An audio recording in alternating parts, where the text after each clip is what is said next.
বাংলাদেশের ফুটবলে যে সিন্ডিকেটের ব্যাপারটা, এটা অনেক আগে থেকেই হয়ে চলছে। আজ ফাহিমুদুলের কারণে এই জেনারেশন এটা জানে। বাট আগে যেটা হয়েছিল, এলিরা কিংসলে, নবাব, ইউসুফ, তারা যে তারকা ফুটবলাররা আছে তারা প্রবাস থেকে বাংলাদেশে এসেছিলেন নিজের মাতৃভূমির টানে।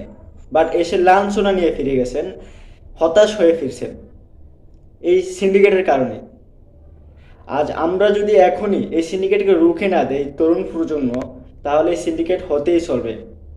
আজ ফাহিমুদুলের সাথে হয়েছে, কাল মোরসালিনের সাথে হবে, পরশু জামাল ভুঁইয়ার সাথে হবে, একসময় হামজা চৌধুরীর সাথেও হতে পারে।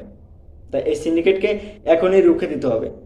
আর সিন্ডিকেট রুখে দিলে হয়তো আরও বড় বড় প্রবাসী তারকারা নিজেদের খেলতে, বাংলাদেশের জন্য খেলতে তারা আসবে।